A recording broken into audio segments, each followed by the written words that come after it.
तो चलिए सीधा आपको ग्राउंड जीरो पर ले चलेंगे। हमारे सहयोगी अनूप उस वक्त हमारे साथ जुड़े हुए हैं। अनूप, पूरे देश की आंखें नम है क्योंकि प्रधानमंत्री पूर्व मनमोहन सिंह का यूं चले जाना देश को छोड़कर कहीं ना कहीं से वो अपूरणीय क्षति है जो देश कभी पूरा नहीं कर पाएगा। एक बार बताइएगा अपडेट्स क्या है उनके अंतिम दर्शन को लेकर, अंतिम संस्कार को लेकर। अनूप।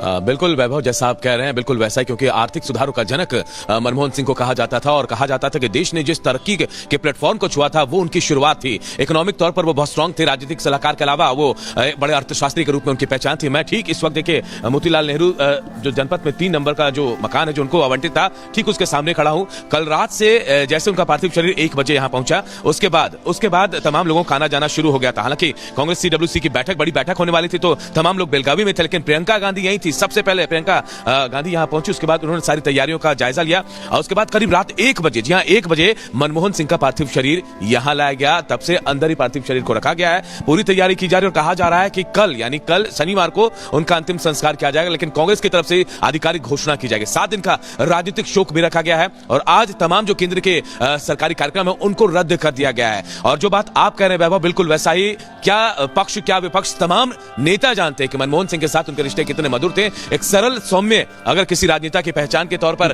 किसी का नाम लिया जा सकता है तो वो मनमोहन सिंह का नाम है। हाँ, 92 साल की उम्र में उन्होंने आखिरी सांस जरूर ली, लेकिन कहा जाता है कि देश के आर्थिक सुधारों के जनक के रूप में उनकी पहचान थी। और आज जिस हम पटरी पर चल रहे हैं, अर्थव्यवस्था की पटरी पर, कहीं ना कहीं उसकी नींव जो है उन्हीं के नाम पर थी। और सबसे बड़ी बात देखिए, मनमोहन सिंह इकलौते ऐसे नेता हैं और जिन्होंने बिना लोकसभा चुनाव लड़े प्रधानमंत्री पद तक काबिज हुए और एक नहीं दो बार इकलौते नेता ऐसे, पहले ऐसे नेता जिनका रिकॉर्ड आज तक नहीं। मनमोहन सिंह की वो अद्वितीय छवि के पक्ष के साथ विपक्ष भी उनकी तारीफों के पुलंदे जो है वो लगातार कसता हुआ नजर आता था। फिलहाल बहुत बहुत शुक्रिया, आपसे अपडेट्स लेते रहेंगे। लेकिन एक राजनेता की सबसे बड़ी पहचान उसकी आवाज होती है, मंचों से उसका भाषण होता है, लेकिन मनमोहन सिंह इन सबसे बहुत परे थे। मनमोहन सिंह शांत स्वभाव वाले और शांत अंदाज में हमेशा रहते थे और इस शांति के साथ उन्होंने इस देश के लिए वो कीर्तिमान गढ़े हैं जो अपने आप में जीवन पर्यंत अद्वितीय रहेंगे। रिपोर्ट आपको दिखाते हैं। I honestly believe that history will be kinder to me.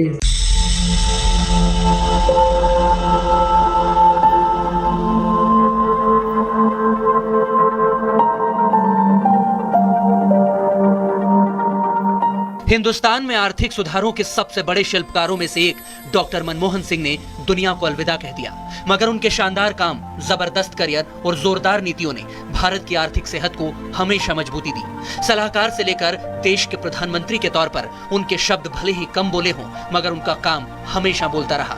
सियासत के सर्वोच्च पद पर पहुंचकर भी डॉक्टर साहब हमेशा गैर सियासी शख्सियत की तरह रहे और पूरा जीवन राष्ट्र के निर्माण और उसके विकास को समर्पित कर दिया। पूर्व PM डॉक्टर मनमोहन सिंह का निधन भारत माता के एक सच्चे सपूत को खोने जैसा है। तभी तो देश भर के दिग्गजों ने उनके योगदान को याद किया और उन्हें श्रद्धांजलि अर्पित की।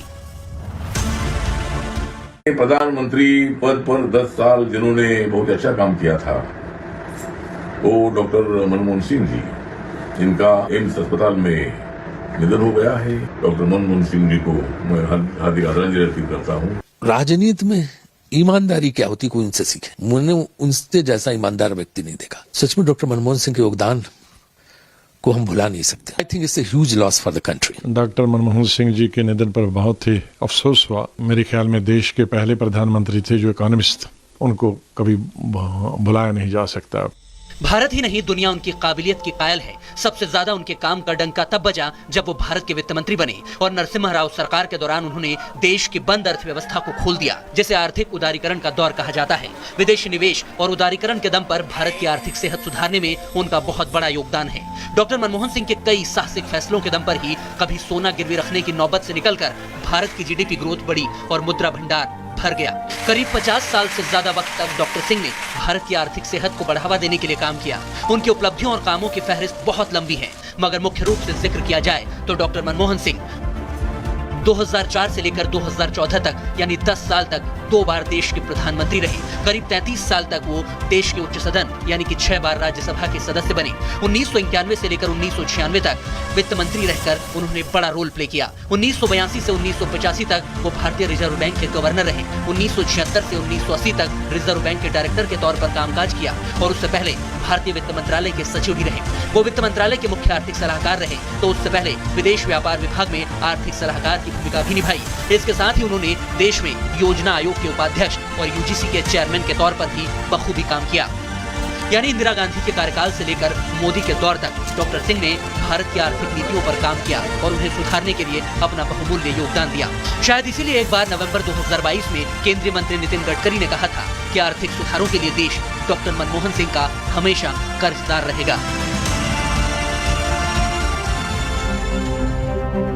26 सितंबर 1932 को अविभाजित पंजाब में जन्मे मनमोहन सिंह ने शुरुआती पढ़ाई वहीं से की और फिर कैम्ब्रिज और ऑक्सफोर्ड जैसी नामी यूनिवर्सिटीज में डिग्री हासिल कर अपनी काबिलियत का लोहा मनवाया। पद्म विभूषण से सम्मानित डॉक्टर सिंह को देश दुनिया के कई बड़े अवार्ड मिल चुके हैं। उन्होंने कई किताबें भी लिखी हैं और अपनी सलाह से वो हमेशा सरकारों के काम को बेहतर बनाते रहे। मोदी सरकार के कई कामों को भी पूर्व पीएम ने सराहा था। जब देश ने चंद्रयान 3 की सफलता हासिल की तो डॉक्टर सिंह ने कहा था कि भारत के वैज्ञानिकों ने फिर दुनिया में सर्वश्रेष्ठ होने का लोहा मनवाया है। तीसरी सबसे बड़ी अर्थव्यवस्था बनने के पीएम मोदी के सपने को लेकर भी उन्होंने कहा था कि भारत के भविष्य को लेकर उनके मन में चिंताओं से ज्यादा आशाएं हैं। यूक्रेन युद्ध में भारत के स्टैंड को लेकर उन्होंने कहा कि भारत ने अपने आर्थिक हितों को प्राथमिकता देकर सही कदम उठाया है। भारतीय विदेश नीति को लेकर उनका मानना था कि देश की राजनीति में अब विदेश नीति ज्यादा अहम और प्रासंगिक हो गई है। G20 के सफल आयोजन से पहले भी उन्होंने कहा था कि मुझे खुशी है कि मैं भारत को G20 की अध्यक्षता करते हुए देख रहा हूँ।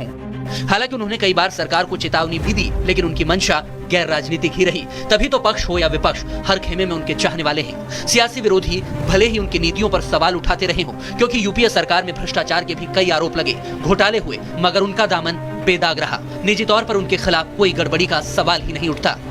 मनरेगा, आरटीआई, स्वास्थ्य मिशन, न्यूक्लियर डील और भूमि अधिग्रहण कानून समेत कई बड़े फैसले करने वाले प्रधानमंत्री के तौर पर देश डॉक्टर मनमोहन सिंह को हमेशा याद करेगा।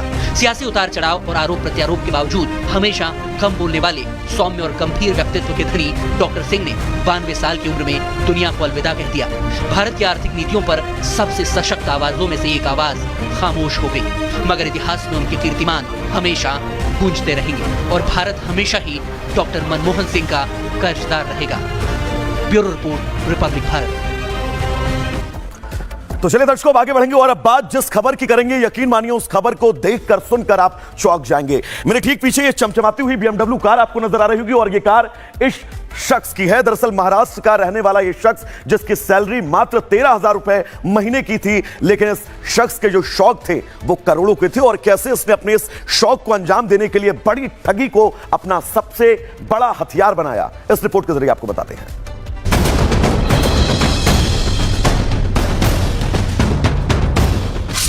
आमदनी 98, खर्चा करोड़ों।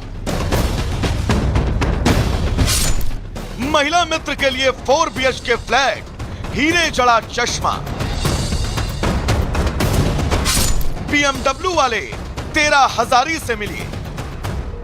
दर्शकों, कल्पना करिए, आप किसी विभाग में कॉन्ट्रैक्ट के कर्मचारी हो, लेकिन आप BMW से दफ्तर पहुंचे।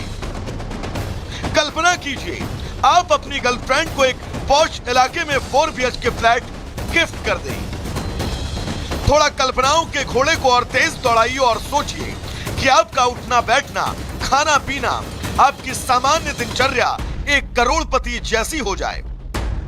वो भी तब जब आपकी महीने की तनख्वाह महज 13,000 रुपए हो। 13,000 यानी साल का 1,56,000।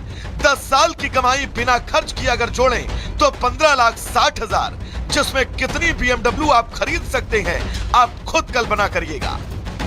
लेकिन महाराष्ट्र के संभाजी नगर के रहने वाले हर्षल ने ऐसा ही कारनामा किया है। दरअसल महाराष्ट्र में छत्रपति संभाजी नगर के डिवीजन स्पोर्ट्स कॉम्प्लेक्स में 21 करोड़ 59 लाख रुपए का घोटाला सामने आया। इस घोटाले की जानकारी सामने आने के बाद हर कोई हैरान था। इस स्पोर्ट्स कॉम्प्लेक्स के कॉन्ट्रैक्ट कर्मचारी ने करोड़ों की धांधली करके BMW कार और बाइक खरीदी। साथ ही आरोपी ने अपनी गर्लफ्रेंड को 4 BHK फ्लैट गिफ्ट किया।